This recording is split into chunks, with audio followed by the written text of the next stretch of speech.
Thank you very much, my brother Ben.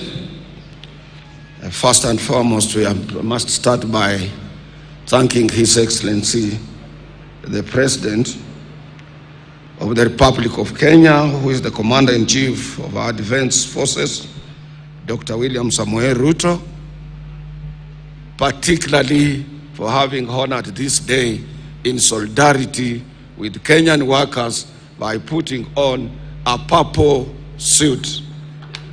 We cannot take this for granted. We recognize that you recognize workers, and also in your position as a worker number one. I know I want to be very brief, but I want also to tell all of you who are here, who have assembled here to listen to us, that mvua haitanyesha. Kwa ajili kule nakotoka wana uwezo wa kusimamisha mvua tukiwa na sherehe kama ya leo. Na hiyo kazi imeanza kufanywa. Tulituma mmoja wetu anaitwa Mheshimiwa Omboko Miremba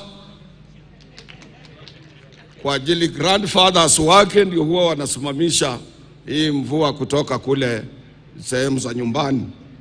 Na nataka kumshukuru Mheshimiwa Omboko Miremba, who is also the chairman of COTU, for the good work you have done, and it will not rain. I want to recognize our Deputy President, Honorable Rigathi Gachagua, who came here earlier and who has been supportive to workers' cause, and also recognize Governor Sakaja.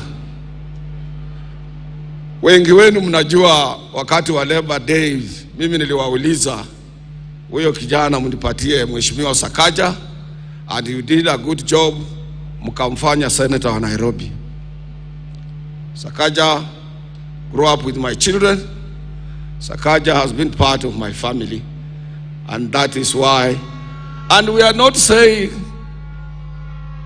that the performance vis-a-vis his position might not be satisfactory, but we must develop channels such as the one I've developed, and I communicate to him on issues of informal sector in Nairobi and what is happening and how we can make our city to be beautiful without really throwing stones at him.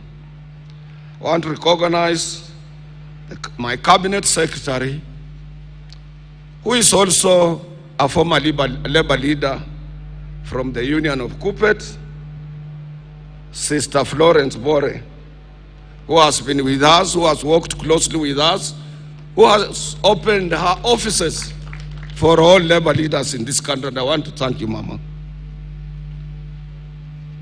Those cabinet secretaries who might be around here with us, we recognize you.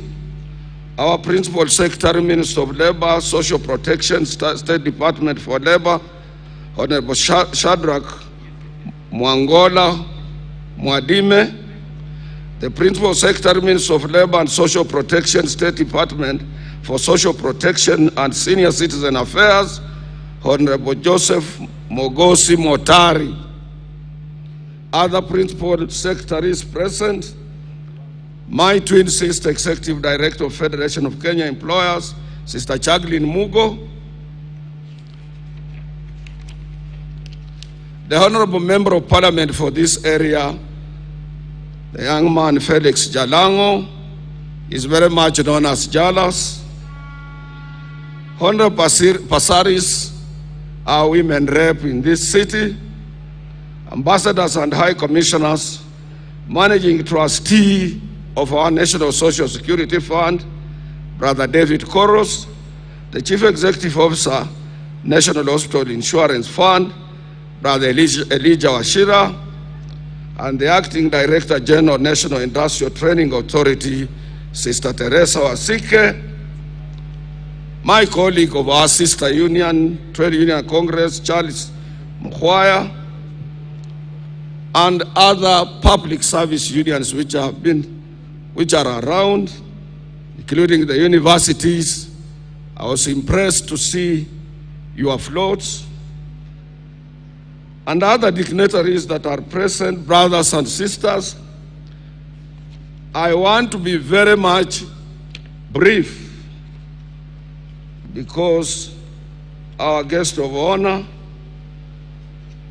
is a person of several engagements in a day, and we cannot afford to keep him here for a longer time. Na nataka munisikize kidogo.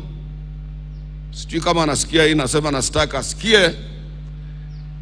Kabla sijamuomba, nataka kwanza ni recognize yale mazuri ametufanyia, ndio roho yake irudi chini sana, aelewe sisi kama wafanyikazi tuko wapi. First and foremost, Your Excellency, I want to take this opportunity to thank you for honoring our invitation to be our chief guest today on this our 59th Labor Day celebrations under the theme of the work you are doing, that Kenyan workers stand for advanced information technology training to drive our digital economy. Your Excellency, that's where the world is going. The world is going digital, and that is why our executive board decided that theme. Let me also thank Your Excellency for assembling, that was a day before yesterday, assembling over 21 heads of government, including 14 presidents, during the International Development Association Summit in Nairobi. Your Excellency, I want to remind you, since I've been around for some time, that the only president who used to assemble a such magnitude number of heads of state, particularly from Africa and abroad, was the founding father of this nation, Mzee Jomo Kenyatta. And he went further to invite the different heads of the international institutions, including World Bank. As workers, we don't take it for granted. We want to echo your efforts because you are selling this country. You are coming out in a clear way to indicate to the whole world that we are able, we can host, and we can also engage those who are coming here, and also plant a sense of direction into the leadership of this continent. Once again, Your Excellency, I want to echo your continued support to workers Invite. Since you took over as our head of state, one, you gave all of us a hearing. That was the trade union delegation, which was at State House with you on 14th of February last year, followed by presiding over our last year's Labor Day. We want to thank you, Your Excellency. We can't take it for granted. And after that, honoring the invite of the International Labour Organization Director General, Gilbert Humbo, for taking your own time to go to Switzerland, Geneva, to address more than 5,000 tripartite delegates in that conference. That shows how much you respect and you honor working men and women across the globe. And that, to us, was a plus, because since independence, no any head of state of our republic, Kenya, has had an opportunity to address the International Labour Conference. Your Excellency, you also didn't stop there. Last year, on 28th of November, you officiated and you presided over the opening of the International Trade Union Confederation at Safari Park, African region, which attracted all trade unions from all over the world. And in that conference, Your Excellency, you remember I whispered to you that here we have almost 1,000 delegates. And how will we be able, as a single center, trade union center, to manage settling even the bills of our hotels? And I reminded you, I told you in other countries where we have been, government have handicap come in to make sure that they assist the labor movement in this area. Your Excellency, we want to thank you. You didn't hesitate.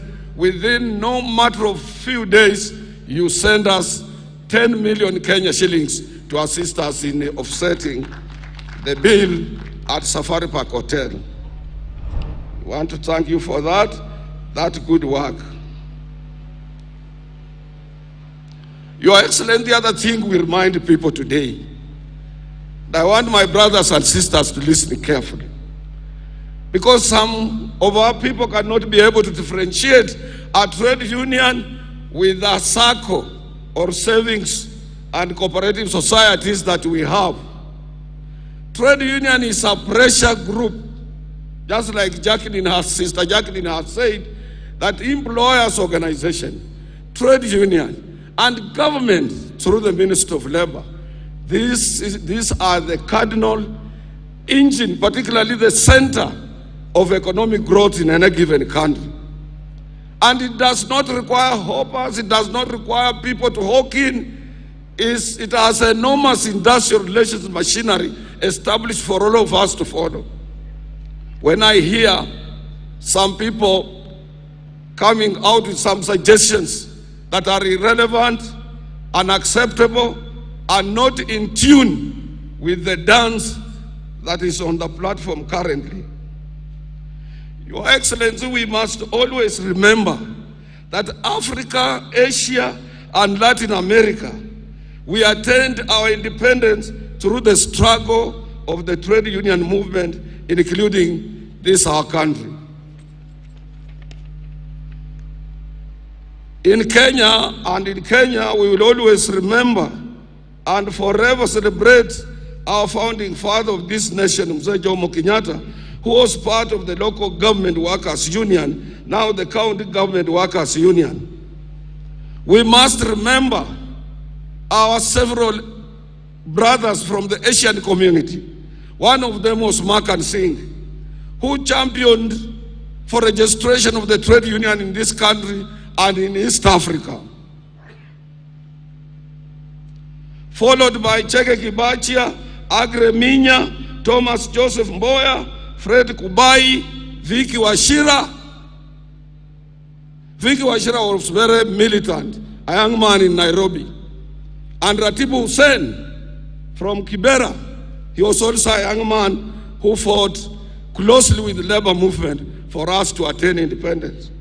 We had Pio Gama Pinto, we had Ocholo Gaema Kanyengo, we had Martin Shikuku, Clement Lubembe, and Dennis Akuma, among others. These were all labor leaders before independence, including Fred Kubai. And across Africa, Your Excellency, trade unionists who spearheaded their countries to independence were John Tetiga of Ghana, Ahmed Tilil of Tunisia, Paul Humphrey Luanda of Uganda, Rashid Kawawa of Tanzania, Abdoulaye Diallo of Guinea-Conakry, Demba Diop of Mali, as well as Cyril Ramaphosa, the current president of South Africa. These are the gallants, fearless fighters, people who set us free from the labor movement. And we must remember them. We must have their history. They were not people who had been appointed by government on various positions and they want to pretend to be labor leaders. Change is on. And Your Excellency, today's trade union movement has changed from agitation to scientific dialogue. That is why you don't hear us on newspapers. That is why you don't hear us fighting. We are busy with the employers in boardrooms, negotiating for good terms and conditions of service of our members. And Jacqueline is here. She can bear me a witness. In my own union, this year, I signed more than 44 CBAs to cushion workers from the cost of living. And some say, Atwoli, amekaa tu pale, hii mzee. Ni mzee wa ujuzi, mzee wa kisasa.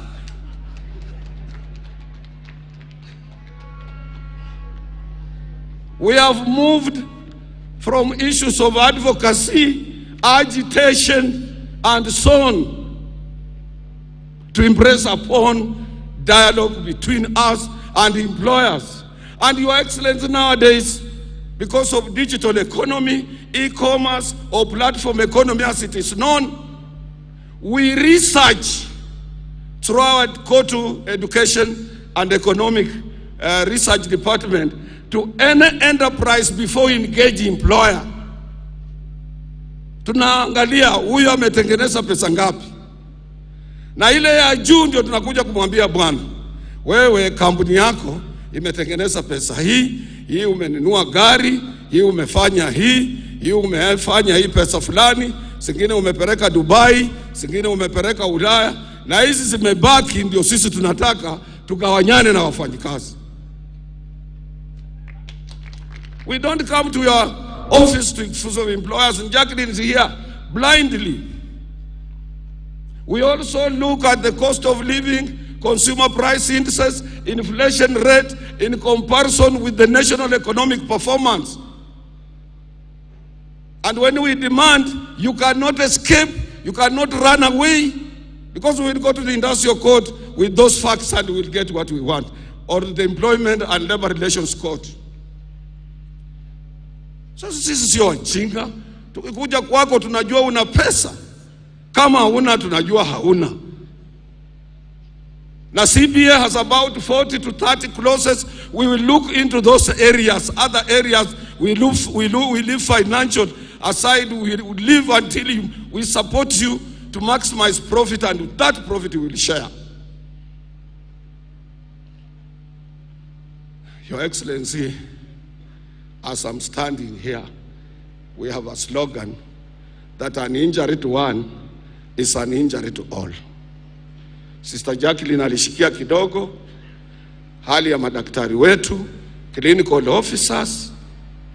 Saa ingine usiku hatulali, Your Excellency, tukisema tutafuta njia gani mwafaka, which route, because you managed us on 6th of March. Wakati ulitangaza serikali haina pesa, you rendered COTU impotent, you rendered FK impotent, you rendered your Minister of Labor impotent, you rendered that committee that you had set out where my deputy was impotent, because as a worker number one, when you take over a dispute, we cannot contradict you. We can't. We have no leeway in any machinery to contradict the head of state. And we must look for channels. Pale unakaa, Your Excellency, sio rahisi kufika. Kule ndani wewe ulikuwa free. Zamani ulikuwa unakuja kwa nyumba yangu nyumbani, unajua familia yangu, ukitengeneza chama chako cha URP, ilikuwa mtu tu unaweza kutana na yeye kwa njia, unakula na yeye mahindi. Little did we know, even we people who are in Azimio, utatoka nyuma upite kwa sisi namna hivyo na uwe president. So that position kukufikia sio rahisi. But I know on each and every issue you have an answer. Hiyo tunakuachia, Your Excellency. Jacqueline Muga amesema tunakuachia. And I know you are able minister. We have been in touch all the time, even the Minister of Health. Hii mambo yote tunawachia wewe. We are all your children. We are all, and we respect you. And you move faster. So Your Excellency, with your own wisdom and advisors, you will have an answer for us, and may God bless you on that.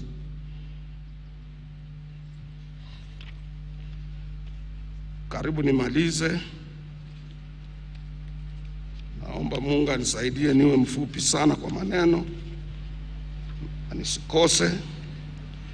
Your Excellency, I a little bit touched on digital e-commerce, as it is known now in the circle of International Labour Organization as platform economy. And also in other areas it is known as smart economy. Because smart, we use smart gadgets, we use smart telephones, smart iPads, smart computers, smart televisions, and these are the things currently driving the economy. We want to thank you for the efforts you are making to make sure that you establish information technology centers in the whole of the Republic to make sure that our young men and women are versed with what is going to be there in future. That is where the world is going, where people will be able to earn from where they are living, from Karachuonyo, from Huisero, where I come from, and from other places, from Coast, from Kilifi, and from other places, simply because now you would have, this one opens the world and the young men to the world markets of business. And we want to thank you for that and appeal to you, Excellency. We have refurbished Tomboya Labour College at a tune of 500 million Kenya shillings without borrowing, coming from workers alone. And I want people who are making noise to visit Tomboya Labour College Kisumu. It's more than any known university in this country today. We are asking you kindly, Your Excellency, to support our efforts on that college and come and launch it as an IT center for our country, where we'll be able to train both workers, employers, and first-line managers from every farm that we deal with, and also from parastatals, and your government as well can use that institution.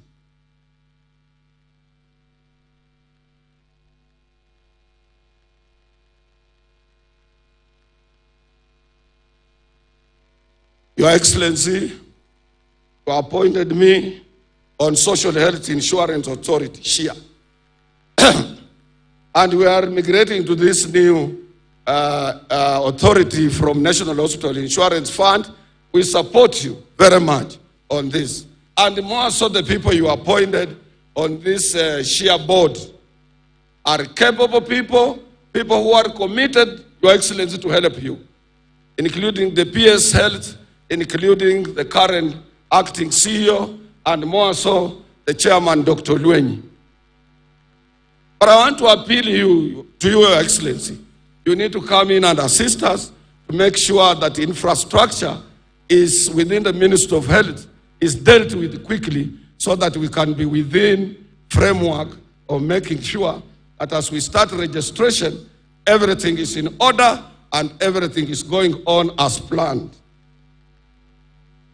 But we will support you in this area. Some of us, where you are either, as I'm telling you, it has capable members of the board that I've never seen in another board. People who are concerned, Your Excellency, to support you.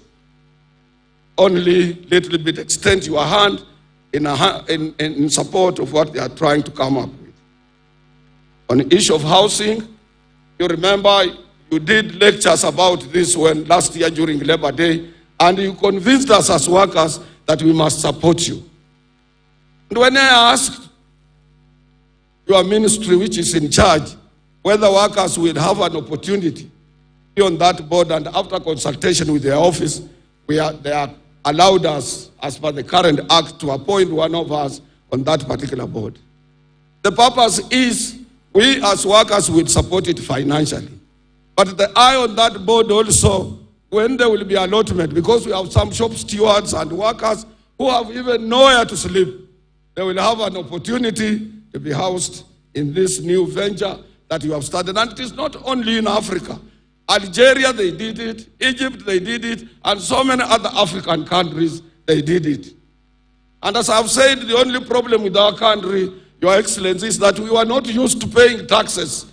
And when you said everybody should pay tax, it became as an alien issue in this country. Because a normal Kenyan would like to eat without working, would like to make money without earning. And this is where the problem is. I want to end there, Your Excellency. I don't want to tire you. But the last area I want to ask you, because I said I will recognize all good things you have done for workers of this country. And you will continue doing these things. And next year we will be with you. And other years to come. And we will give you support as a pressure group. And when we are called to kiitwa tutaitika sisi. Research yetu inatuambia, Your Excellency. But I don't know what is in your pocket. Kama unaweza kunja macho, because Jacqueline said, oh, general wage increase, that is employer now. It's not anchored on any law. We must have wages council sit and discuss and see how this general wage works. Let me remind my sister here, my twin sister. In 1972, when our economy was not performing, we were doing badly. Then the late president, the founding father of this nation, Mr. Jomo Kenyatta, announced general wage increase at that time of 15%. Can you imagine? To everybody. And he also asked employers to increase their workforce by 10% in order to alleviate or to reduce unemployment in our country. Which law was it anchored to? Anything that comes from the mouth of the president, let me tell you, people, anything that the president akikusalamia jambo, that is law. That is law. Usifikire utaenda kutafuta law ingine pale ingine. So wacha tupeleke president pole pole na tumwangalie tumchunge na yeye atatuchunga. Na tunaomba yeye atupatie 22.5% or whatever he has put in his pockets. Ama tena nimesema vibaya? Nikiomba hiyo nimesema vibaya? And let me remind our economists, even when our shilling was being devalued, we said on 14th of January that this devaluation of our shilling, which was going on speedy rush, did not reflect the true economic activities on the ground. Because most of you economists, you are around the year 2007 to 2009, when we had a global economic and financial crisis, when Obama was coming in. This did not affect Africa because our economy is driven, our formal economy is driven by informal economy, which has huge of deposits in our banks. We don't rely to money from outside. Mama Chondo, Mama Mboga, Jua Kali, wanapeleka pesa kwa banki kila siku na Chondo.